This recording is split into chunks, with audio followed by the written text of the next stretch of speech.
Olá, está começando mais um programa Uniso Comunidade. Você sabe como é feito o tratamento do lixo gerado na cidade? E que, se não for tratado de forma correta, pode ser prejudicial à população. Para falar sobre esse e outros assuntos, estamos recebendo o professor doutor Nobel Penteado de Freitas, coordenador do curso de Gestão Ambiental e também Ciências Biológicas da Universidade de Sorocaba. Professor Nobel, muito obrigado pela sua presença, o senhor sempre colabora com o nosso programa. É um assunto que está em voga, que está envolvendo toda a comunidade, a manchete nos jornais de todos os dias. Antes da gente falar sobre essa situação específica dos resíduos sólidos, eu gostaria de começar falando sobre crise hídrica. Hoje, nos jornais também está lá de que algumas escolas do estado estão evitando que o aluno, impedindo que o aluno faça a escovação do dente na escola.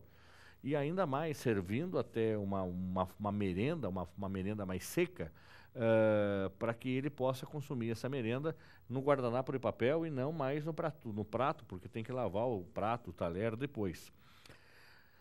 Pela toda a sua experiência de vida que o senhor tem, profissional e como cidadão, o senhor já tinha visto uma situação tão caótica como essa? Eu nunca tinha vivenciado uma situação como essa por questões normais, digamos assim, né? Variação climática e tal. Teve aquele episódio em Sorocaba, se eu não me engano, em 2004, onde teve o rompimento da adutora, que a cidade ficou com pouquíssima água e todo mundo sobreviveu, né? Ali deu para perceber que a gente consegue viver com menos água. Mas essa questão atual é uma questão, além das questões climáticas, faltou um pouco de planejamento por parte dos órgãos responsáveis, prevendo que poderia ocorrer, porque a gente tem variação climática, tem ano que chove mais, ano que chove menos. Isso é uma coisa que não é previsível, né? Então a gente sabe que periodicamente ocorrem esses anos mais secos. População crescendo, economia crescendo, logicamente crescendo o consumo de água, e não se previu isso, né? Então agora o preço que a sociedade vai pagar vai ser passar por um período bastante crítico, né? Vai ter que sobreviver com pouca ou pouquíssima água, dependendo da região do estado de São Paulo. Até uma fala de um dos diretores da Sabesp dizendo: eu fugiria de São Paulo porque a situação está complicada.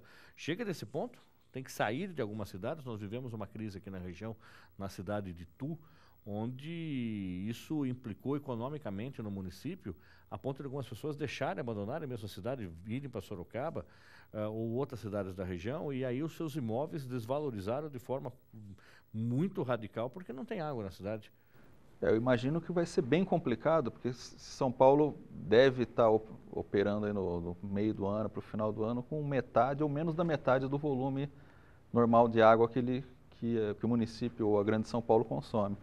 Agora, você imagina ficar 2, 3 dias, ou até 5, como foi falado pela Sabesp, sem ter água na rede. Quer dizer, a rede vai esvaziar totalmente. Como que você vai conseguir em 2 dias preencher toda essa rede e dar vazão para todas as residências, comércio, indústria? Fica difícil de imaginar que isso vai dar certo, né? Mas com certeza os problemas vão ser bastante grandes. Aí cada um resolvendo por conta, pelo menos tentando usar a água da chuva, colocar mais um reservatório em casa, mais uma caixa d'água, economizar de alguma maneira. Isso resolve? É pontual algumas situações dessa natureza ou não? As pessoas tentam se proteger para ter um mínimo de água, né?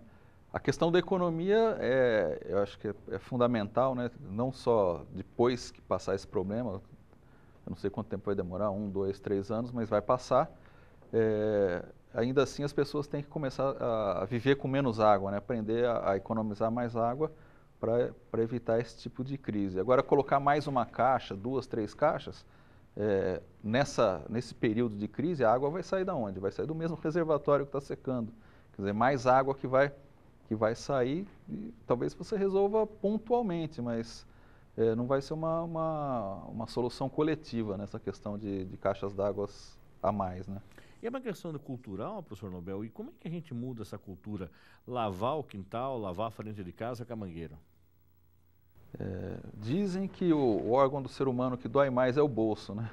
Eu imagino que vai ter que ter alguma medida de multas. Acho que vários municípios já estão implantando multas para essa questão de desperdício de água, lavagem de calçadas, tal, que numa situação como essa é absurda, né? Você não tem água para beber e está gastando água tratada para lavar calçada. Então isso tem que ser realmente, talvez a consciência venha, a consciência eu acredito que até existe, não tem a ação. A ação das pessoas vai começar a mudar a partir do momento que essas pessoas têm algum tipo de punição, né?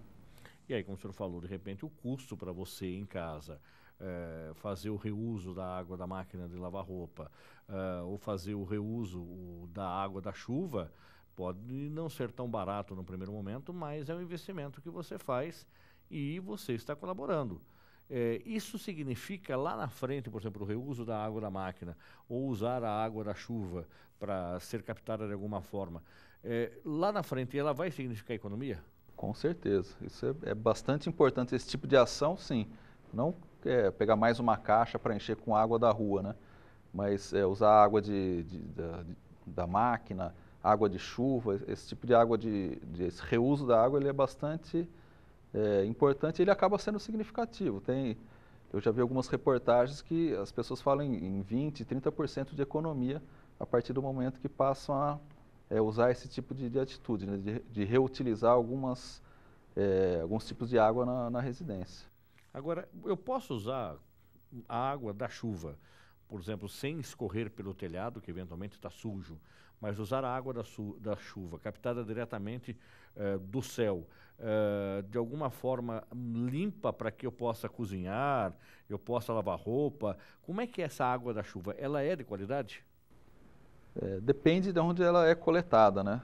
Se a gente pegar um dia que tem muito particulado no ar, nas regiões metropolitanas principalmente, essa água pode apresentar alguns contaminantes.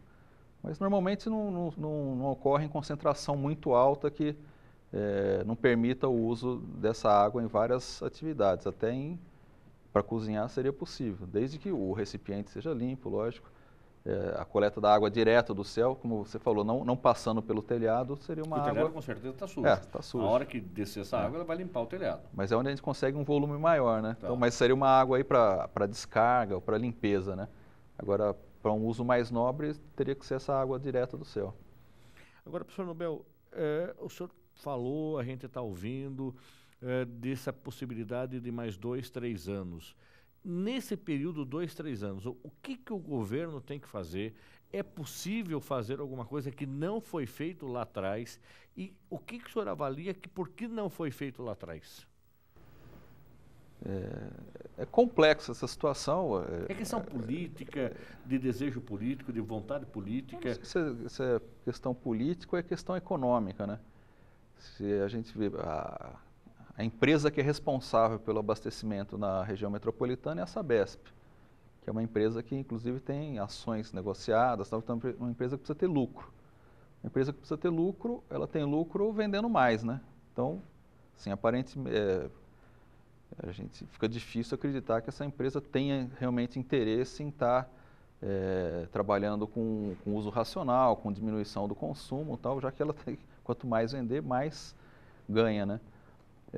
E ao mesmo tempo, talvez até pelo fato da rentabilidade não tenha feito os investimentos necessários para garantir um abastecimento mais seguro, né? Então, essa seca ela era prevista já, é um problema já de 20 ou 25 anos atrás, tem artigos que já alertavam sobre essa possibilidade, né? E agora a gente está vivendo essa crise hídrica, chamada crise hídrica, que na verdade eu diria que é mais uma crise de planejamento, porque a gente não está totalmente sem chuva, né? Mas está sem os equipamentos, os reservatórios necessários para viver com essa quantidade de chuva, que é uma quantidade esperada ao longo do tempo, mas não foi suficiente esses últimos anos, né? O senhor esteve aqui conosco quando começou essa conversa, mais ou menos no meio do ano passado, e aí eu lembro que o senhor falou também de uma situação que o solo ele seca, e aí essa água que vem, primeiro tem que, como se fosse uma esponja, Primeiro molhar para depois aí começar a encher de novo, é isso? Quando o solo fica muito tempo seco, essas primeiras chuvas, tá, elas servem para umedecer o solo. Só quando tem um excesso de água no solo é que ela vai percolar para o lençol freático, e essa água do lençol que vai abastecer os rios e os lagos na época mais seca do ano. Então não adianta chover só normalmente que não vai de imediato resolver. Quando a gente está num período de seca prolongado, teria que ter muita chuva e uma chuva boa, né? Não adianta só pancada, porque essa pancada a gente perde uma grande quantidade, não é retida, né?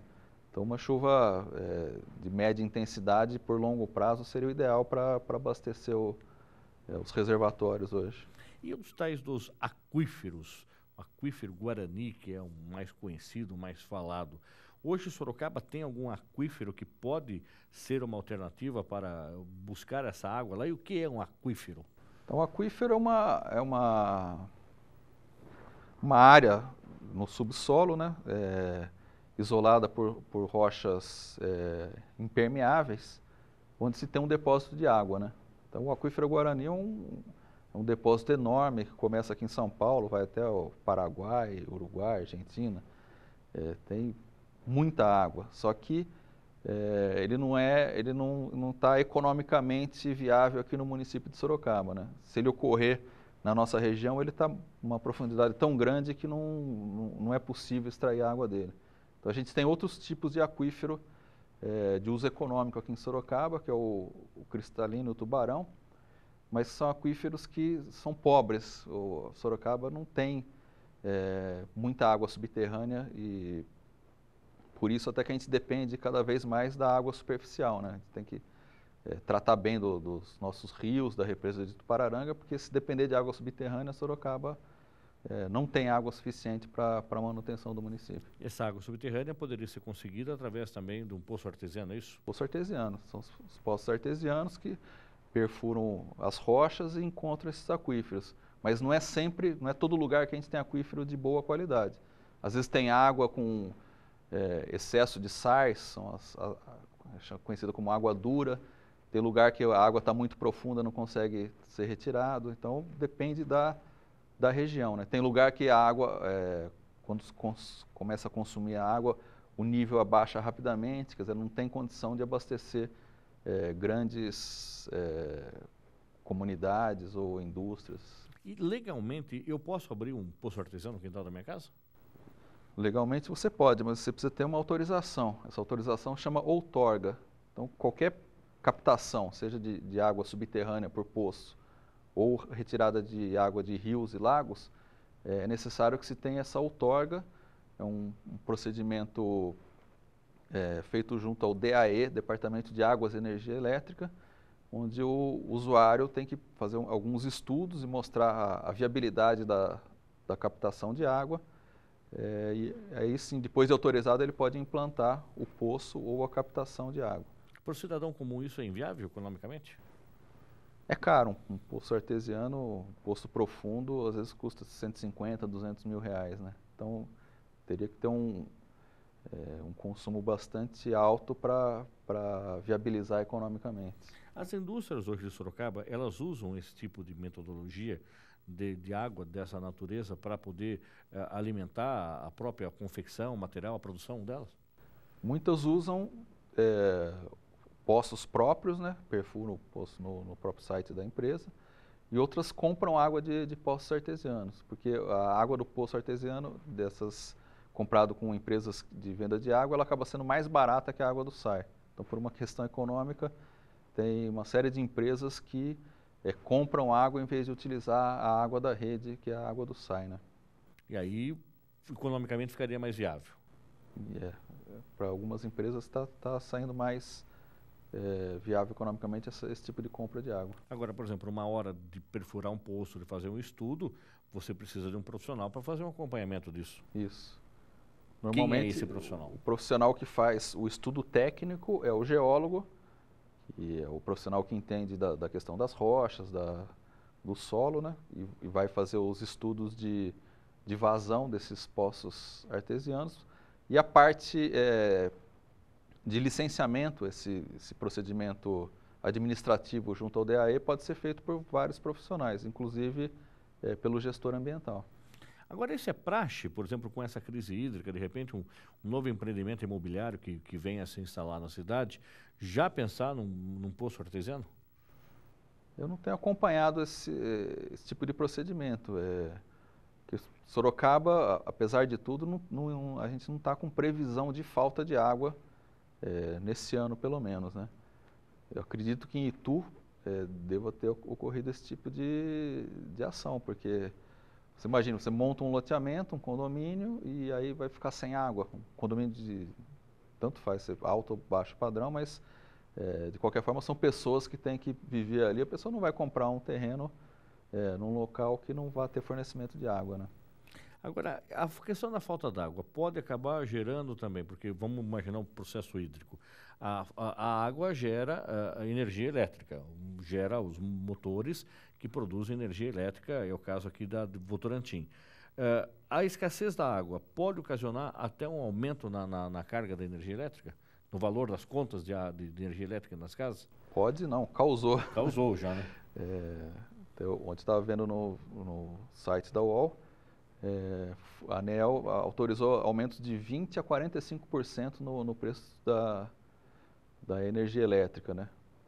Muito por essa questão da falta de água.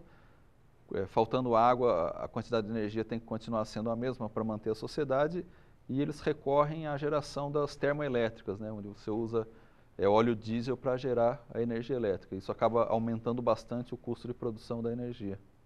Agora, isso pode ser uma ida sem volta, ou amanhã que a gente resolva a questão hídrica, esse preço volte a ser barateado?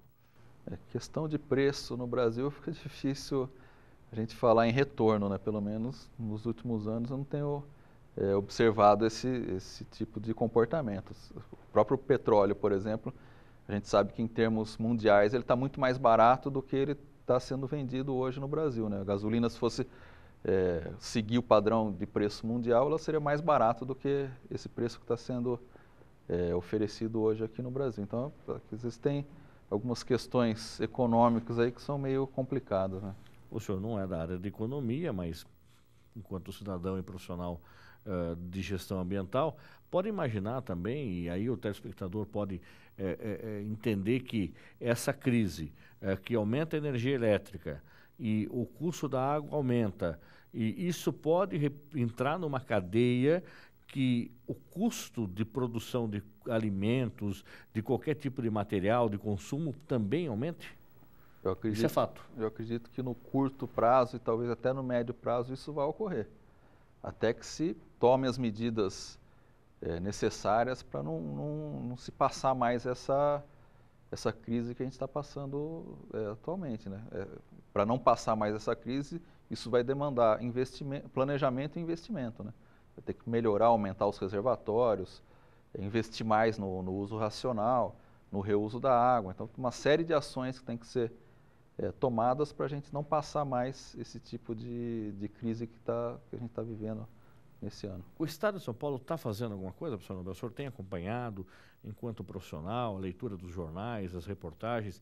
O governo estadual está fazendo, está buscando alternativas, está buscando solução? Não, eles estão fazendo alguns investimentos para trazer mais água para São Paulo, fora do sistema Cantareira, né? Que o maior problema está sendo o sistema Cantareira. Então tem uma captação sendo construída no rio Juquiá, que eles chamam do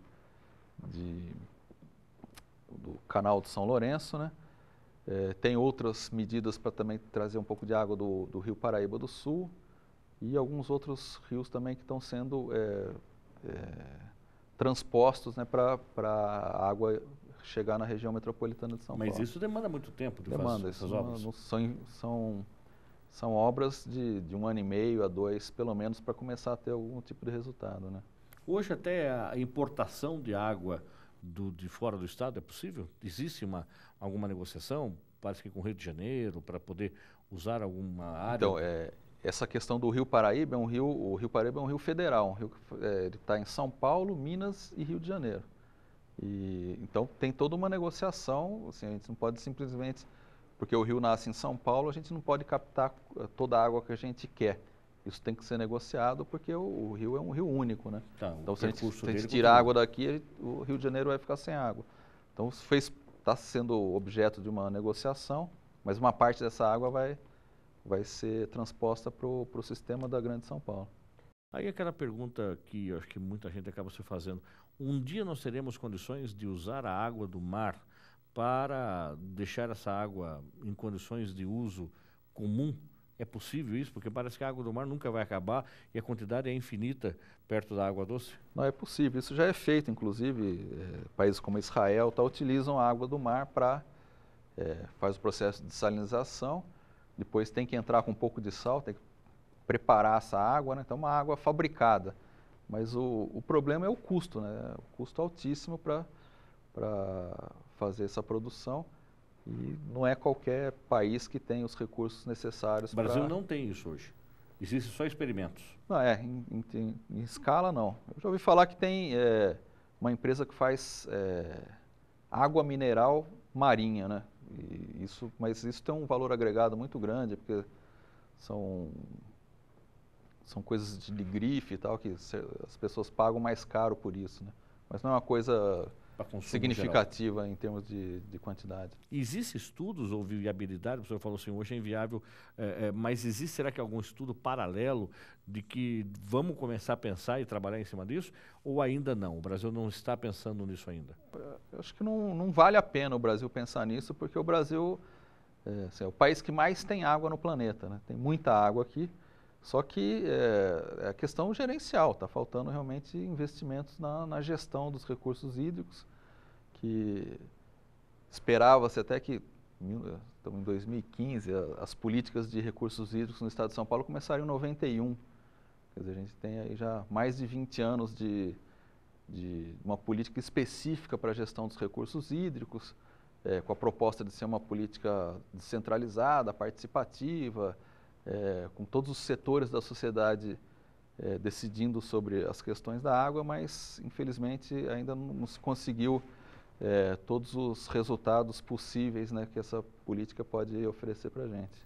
Dá para canalizar a água que tem de sobra na região amazônica? Dá, como se fosse um oleoduto ou um gasoduto, né?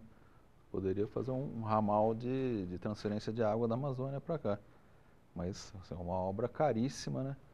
Talvez fique muito mais barato a gente ampliar os reservatórios ou fazer outros reservatórios em São Paulo e sempre, como eu falo sempre, e trabalhar também com essa questão do uso racional e reuso, né? Que são dois modos de tratar a água que acabam economizando bastante. Nós vamos para um rápido intervalo, voltamos daqui a pouco com o professor Dr. Nobel Penteado de Freitas, ele que é coordenador do curso de Ciências Biológicas da Uniso e também do curso de Gestão Ambiental, aí sim falando sobre resíduos sólidos, como também esses resíduos sólidos acabam implicando na situação da água. Voltamos já.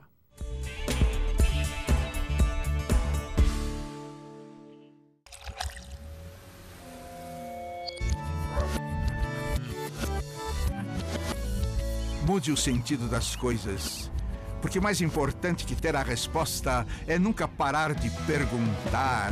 Venha para a universidade, que orienta e incentiva a pesquisa, onde o conhecimento transforma a curiosidade em grandes descobertas. Uniso, seu futuro começa hoje. Inscreva-se.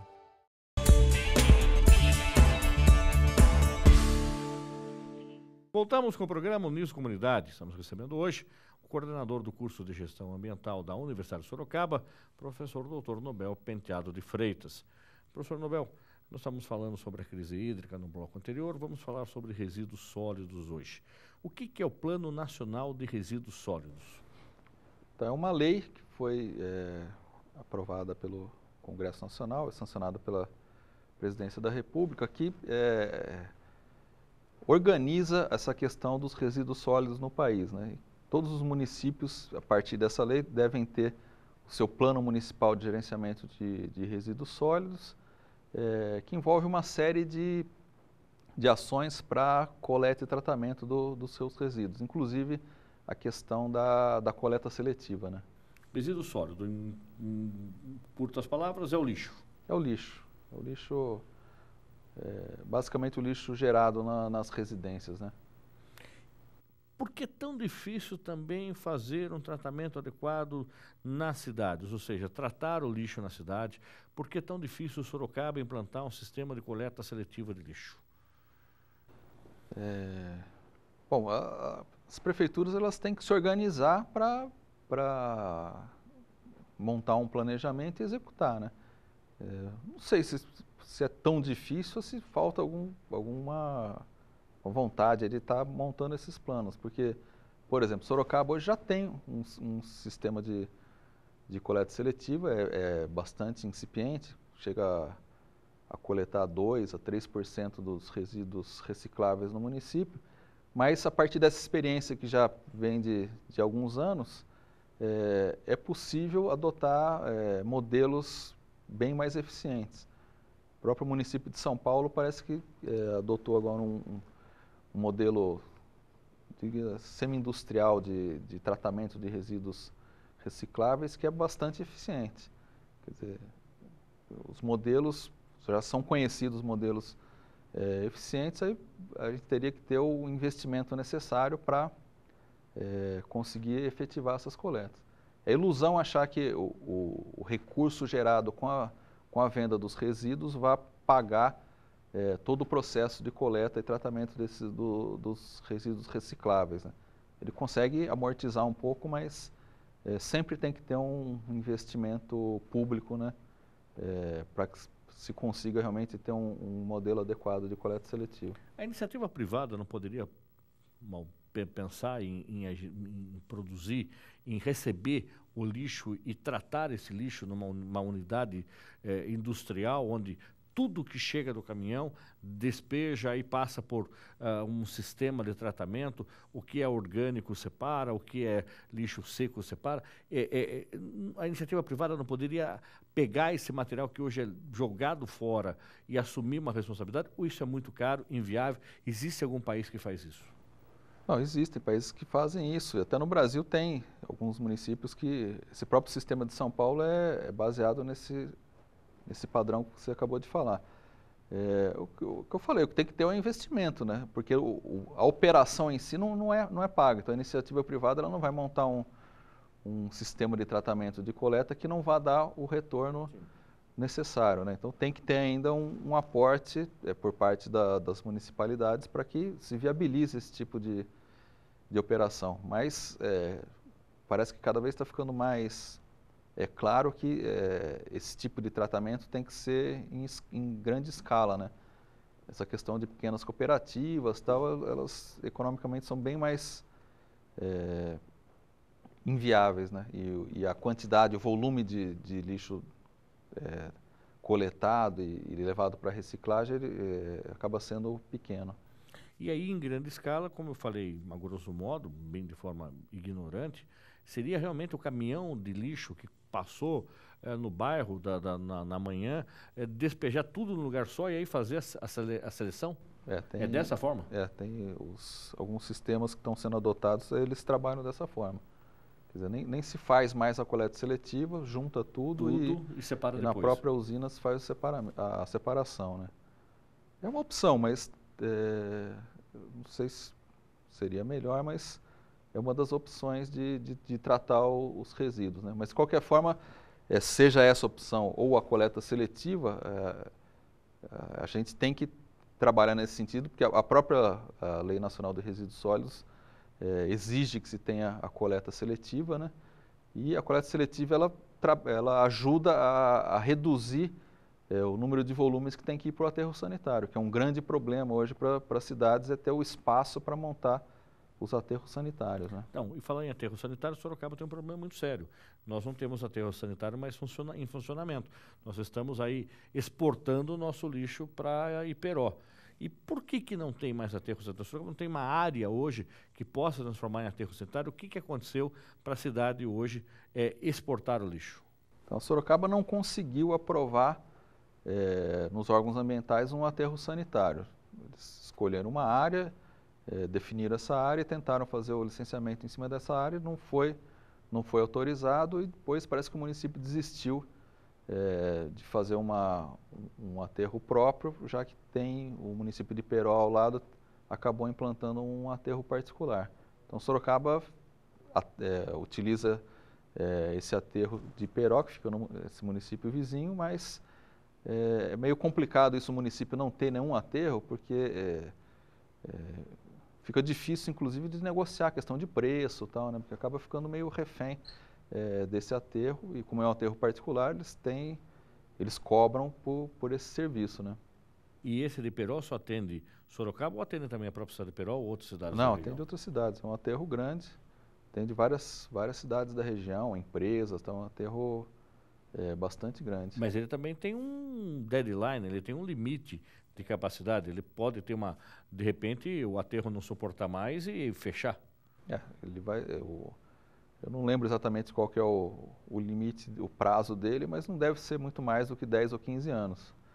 Então, nesse prazo, com certeza, Sorocaba teria que se preparar para ter um aterro próprio, ou então vai ter que exportar esse lixo para distâncias cada vez maiores, o que vai encarecendo cada vez mais o tratamento do lixo. E aí, como essa questão como eu falei, a questão do espaço está cada vez mais difícil, a importância da coleta seletiva ela fica cada vez maior também, né? Porque quanto mais coleta seletiva, menos volume de resíduos para o aterro, né? E aí a vida útil do aterro vai mais para adiante, né? Aquele aterro anterior que Sorocaba já teve há um tempo atrás, um lixão ele precisa ficar quanto tempo inerte para poder ser usado de novo, e se ele pode ser usado de novo como um aterro? Não. Nunca mais pode ser usado? Não, como aterro não. Ele vai ser uma área, depois de 10 ou 15, 20 anos talvez, ela passa por um período de monitoramento, tem que ficar drenando o chorume e tal. Depois que se estabiliza esse terreno, e normalmente ele é utilizado para algum parque, para alguma atividade desse tipo. Fazer construção em cima não dá, não, nem pensar. Não dá, não pode. Porque o terreno não tem estabilidade para suportar grandes obras ou empreendimentos, né? Agora, Sorocaba desistiu, como o senhor disse, da possibilidade de ter um local próprio, não tem nenhuma empresa ou próprios funcionários da prefeitura, uma estrutura do município para que faça estudo de viabilidade de outra área, junto aos órgãos competentes? Que eu saiba, pela imprensa, eu nunca mais vi nenhuma manifestação do município com relação a essa questão de aterro, de continuar ou de tentar outra área. É um perigo isso, professor Nobel? Em questão de amanhã fecha o aterro de Peró e a gente começa a pagar cada vez mais caro? Eu acho que é estratégico o município ter um aterro próprio. Nem que ele não utilize 100% do seu aterro, uma parte vá para fora, mas em termos de cuidar da cidade, eu acho que é bastante estratégico. Você imagine, por exemplo, se ocorre um problema qualquer e o aterro lá não recebe mais o lixo de Sorocaba, o que a gente vai fazer? Vai ter que mandar para Paulínia, para Curitiba, sei lá para onde que vai ser o próximo. Isso é feito dentro daquele caminhão da coleta, quer dizer, isso demora para chegar, demora para descarregar, demora para voltar o caminhão. Quanto mais longo o transporte, mais problemas a gente tem, porque acaba, por melhor que seja o caminhão, acaba tendo um pouco de escape de chorume para as ruas, para o asfalto, né?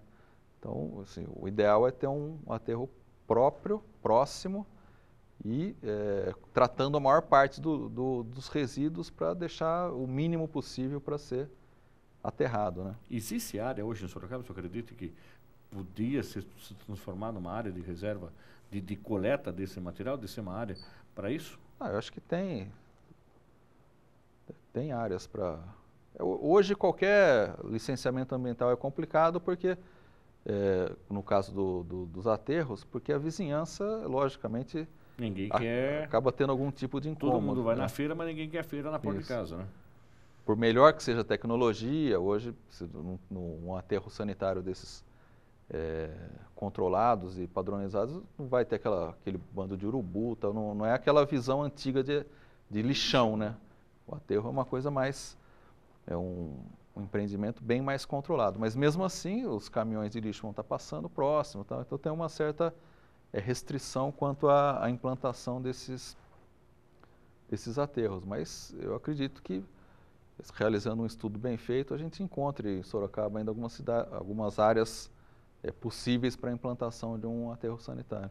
Qual é a preocupação também na hora da CETESB autorizar um aterro sanitário? É com relação ao lençol freático? Também. É uma das preocupações maiores, porque um aterro, como eu disse, esses aterros eles são de um outro padrão, eles têm manta de impermeabilização, coleta do chorume e tal, mas sempre existe o risco potencial de vazamento desse chorume. Por exemplo, se um aterro estiver próximo a um manancial de captação do município e por um evento qualquer ocorre o rompimento da manta de impermeabilização e vazamento do chorume, quer dizer, vai comprometer o manancial e a cidade fica sem água. Então tem que realmente ter um cuidado com relação à presença de fonte de água na região do aterro. Isso, por exemplo, qual é a profundidade, por exemplo, que um chorume hoje pode chegar? Vai depender do tipo de solo, né? Tem solos mais porosos, menos porosos, mas teoricamente ele pode percolar 20, 30, 50 metros. E aí o lençol freático que passa por baixo pode ser contaminado. E com relação também às empresas, hoje existe, por exemplo, um custo diferenciado da coleta de lixo das residências e das empresas. As empresas também estão preocupadas com ter um sistema de coleta, quer seja de separação do material, quer seja de tratar desse lixo da própria empresa? Com certeza, porque como significa custo para as empresas, muitas delas estão preparando seus resíduos para diminuir o custo desse resíduo. Então, se ela tem, por exemplo, papelão como um resíduo do processo industrial ou comercial, ela acaba separando esse papelão e às vezes até vendendo uma parte desse resíduo para compensar o custo que ela tem que cobrir para os resíduos orgânicos e outros resíduos que não têm valor comercial, né? Isso vai da organização da empresa. Eu lembro até de uma aluna, quando eu estava dando aula de comunicação no curso de gestão ambiental, ela trabalhava numa cooperativa de reciclagem e ela foi contratada por uma multinacional para ser responsável pela coleta do lixo reciclado da empresa. Uhum. Então ela tinha uma área da empresa que ela trabalhava, todo o lixo reciclado ia para lá e ela separava o que era ferro, o que era plástico, o que era papelão, fazia já uma separação. Existem empresas, então, que estão com essa preocupação? Ah, sim. Muitas empresas que têm, por exemplo, o sistema de gestão ambiental certificado, o ISO 14001, aí até por obrigação, para manter a certificação, eles têm que trabalhar dessa forma o resíduo. Tem que fazer a separação, preparar os materiais recicláveis, enviar isso para reciclagem, inclusive comprovar que esse material está sendo reciclado, né? Quer dizer, mostrar todo o ciclo de tratamento desses resíduos. Agora, por exemplo, o custo que eu estava falando da coleta de lixo de uma empresa e a coleta de lixo de uma residência. É o mesmo caminhão que passa na frente de casa? É o mesmo caminhão que passa na frente da empresa para coletar esse lixo ou não? Não, são coletas separadas, né? Então, as empresas elas pagam preço por tonelada, por quilo que é levado, e as residências é uma taxa que vem junto com o IPTU, né? Taxa de lixo, que fica para a coleta anual das residências. Né? Separado, então, esse tipo de coleta. Independente da quantidade de lixo que a residência gere, né? O que já não ocorre com as grandes empresas, que elas têm que pagar pela quantidade de lixo gerado. Eu lembro que há um tempo em Sorocaba existia uma empresa privada que tinha essa preocupação com a coleta seletiva e ela tinha uma estrutura de funcionários próprios, fazia a coleta seletiva na cidade, separava esse material, vendia esse material, produzia alguma outra coisa com o material, mas essa empresa deixou de funcionar e só as cooperativas hoje funcionam. Não é negócio ainda trabalhar com lixo, professor Noel? Como eu falei, para conseguir viabilizar recursos com o lixo, com os resíduos, tem que ter uma escala muito grande, senão acaba não sendo comercialmente interessante. Né? Então, Sorocaba tem várias empresas que compram essas sucatas. Né? Então, tem grandes empresas que compram metais, plástico, papelão, mas em quantidade grande, agregam um volume maior ainda, elas conseguem negociar bem com as indústrias de reciclagem. Né? Mas fazer o processo de coleta já é mais complicado. Porque Porque na coleta vem uma quantidade de material muito grande e de material de diversas qualidades, né? Então é esse papel que as cooperativas têm feito, tem o subsídio da prefeitura, tal, então elas conseguem viabilizar esse processo de separação, mas tem um investimento público aí para que isso seja conseguido, né? A cooperativa que passa lá no bairro onde eu moro não pega, por exemplo, isopor. Por quê? Porque o isopor ele é de difícil reciclagem, né? São pouquíssimas empresas que reciclam e o volume é muito grande, né? Você imagina E o peso é pequeno. Um caminhão, né, de isopor não vale nada e é um caminhão você deixa de coletar um caminhão de outros resíduos como alumínio e papel que tem um valor interessante no mercado, né? Então, até por questão mercadológica, eles evitam coletar o isopor, que acaba indo para o aterro. E aqueles saquinhos de batatinha, também muitas vezes não é considerado, esses saquinhos de embalagem. Mas eles têm uma categoria de outros lá que eles conseguem reciclar. Não é bem, o valor é bem baixo, tal, mas tem um tipo de reciclagem para eles, sim. Existe uma outra discussão, professor Nobel, de que a empresa que produz, ela também vai ser responsável pela reciclagem. Então, vamos imaginar um carro, a Volkswagen produz o carro e depois de um tempo ela tem que pegar esse carro e reciclar. Isso como é que está no Brasil funcionando?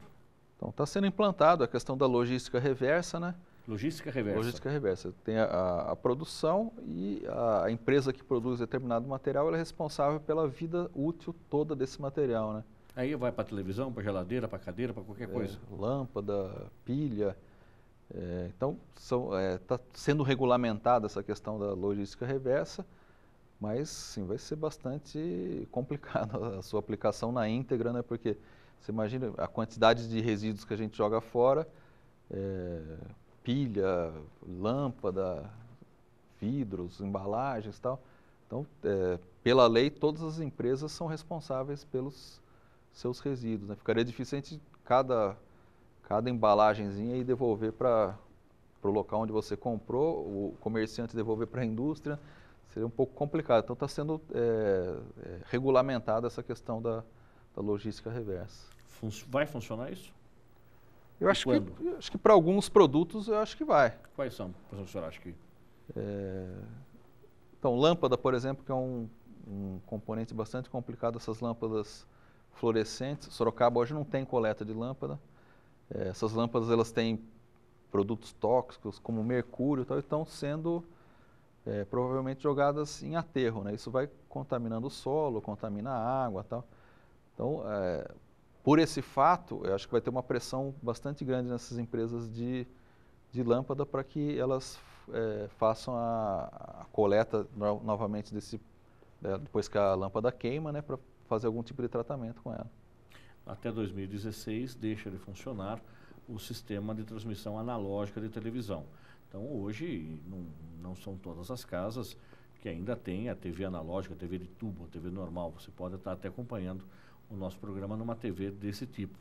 Mas se a partir de 2016 a lei que tem como esse limite de funcionamento da TV analógica, a TV não recebendo mais sinal, vai ficar lá mais uma coisa para jogar fora. As empresas também que fabricam televisão e já inventaram a televisão de tela plana, com uma tecnologia mais moderna, muito mais bonita a imagem, já tem a obrigação também de receber esses aparelhos ou não? Aí volta para reciclar, porque aí seria anterior, né? Essas televisões de tubo, tá, elas são anteriores à legislação. Então, no caso delas, não teria obrigação das empresas, mesmo porque acho que muitas empresas nem existem mais, né?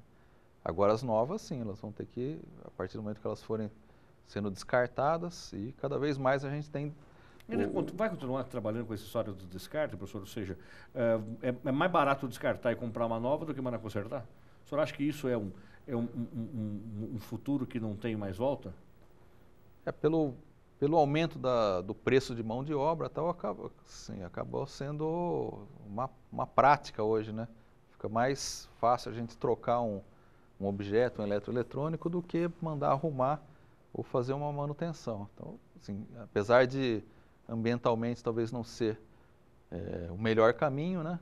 Mas a economia às vezes fala mais alto. Aí vai para o micro-ondas, o liquidificador, a televisão, o rádio, tudo que tiver em casa que der defeito, a gente acaba secador de cabelo e põe no lixo. Para a gente não ficar achando que é só ruim essa questão da troca, muitas vezes o equipamento novo que a gente adquire, ele é mais econômico, ele tem, já teve um processo de produção com mais itens de sustentabilidade, então pelo menos isso, né? Eu acredito que os equipamentos mais novos, eles acabam sendo menos impactantes sobre esse aspecto de consumo de energia, etc. A CPFL que tinha uma política de troca de geladeiras, né? Ela substitui geladeiras modelos antigos, pega essa geladeira e entrega uma geladeira nova com um outro formato, como o senhor disse, mais econômica. É uma maneira de fazer a gestão da energia, né? Então, em vez da CPFL gastar um dinheiro produzindo mais energia, ela está distribuindo equipamentos com menor consumo para, com a mesma quantidade de energia, você conseguir manter uma população maior, né? E troca de lâmpada também da mesma forma.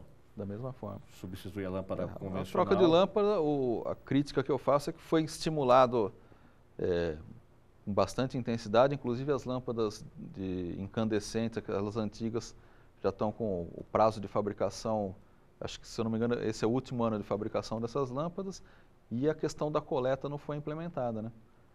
E essas lâmpadas, as mais modernas, elas têm, como eu falei, mercúrio na sua composição, e o mercúrio é altamente persistente no ambiente e causa sérios danos para a cadeia ecológica, né? Então tem que também ter uma preocupação. A lâmpada incandescente normal, você tem ali vidro e metal, e a outra tem produto químico. Tem produto químico que tem que ser tratado, né? Se jogar e ela entrar também no lençol freático, esse mercúrio pode contaminar. Contamina, com certeza. Então, a responsabilidade também é sua. Acho que todo mundo tem que fazer a sua parte, todo mundo tem que cobrar, todo mundo tem que ver as novas ações políticas até com relação a esse tipo de tratamento de resíduos sólidos, tratamento de água. A gente tem que fazer a nossa parte. Eu reciclo, pelo menos eu deixo para reciclagem, desde o papel da bala que eu como. Eu separo lá porque entendo que, a partir daquele momento, alguém em algum lugar vai fazer o uso correto desse papel de bala. Se não der para reciclar o papel de bala, deve separar isso, vai fazer alguma outra coisa. Agora, infelizmente, há bairros na cidade e na região, que você que está nos acompanhando, não tem esse tipo de reciclagem. Qual é a alternativa? Aquele cidadão que tem uma mentalidade ecológica, é ele separar e ele levar para algum lugar? Ele pode fazer isso. As cooperativas serão locais para entrega desses resíduos, mas comum a gente vê supermercados e lojas que recebem também esse material reciclado, né? Então, a pessoa, na hora que vai fazer a compra, já leva os seus resíduos e deposita nesses containers, ou nesses recipientes no comércio local. E tem até algumas marcas, né, que já fazem isso na hora da venda, né? Então, na hora que você compra, tem uma marca de perfume, que você compra o perfume e na hora que você vai levar o perfume, a pessoa pergunta, se não quer já deixar a caixinha aqui, que ele já tem um sistema de reciclagem, você só leva o vidro com o perfume, ou você pode levar o vidro vazio e eles enchem de novo com o perfume.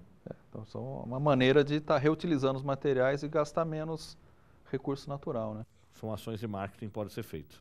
Professor Nobel, muito obrigado pela sua participação no programa. Quem quiser conversar com o senhor, como de praxe, a gente pede um contato, de repente quer conversar sobre o curso de gestão ambiental, que ele vai ser uma modalidade nova que a Uniso vai oferecer agora, ele vai ser via EAD, chamado modalidade de educação à distância, ou ainda mais sobre o curso de ciências biológicas, que é uma novidade que a Uniso implantou e vem funcionando de forma muito bem, bastante gente procurando o curso de biologia da Uniso. Como é que pode fazer? Então, meu e-mail é nobel.freitas@prof.uniso.br. Ali é fácil de contactar o senhor. Mandou o e-mail, a gente está praticamente conectado o dia inteiro, né? Então, já mandou e a gente responde rapidamente. Tá certo. Professor Nobel, mais uma vez, obrigado. Sucesso no trabalho que o senhor vem fazendo. Eu que agradeço a oportunidade. O programa Uniso Comunidade fica por aqui. Se você tiver alguma sugestão para o programa, envie para unisocomunidade@uniso.br ou lá na nossa fanpage, lá no Facebook, curta lá. É só entrar, Uniso Comunidade. E agora você pode também rever todos os programas que já foram ao ar no nosso canal no YouTube, que é o canal Uniso Comunidade. Agradecemos a sua audiência e até o próximo programa. Até lá!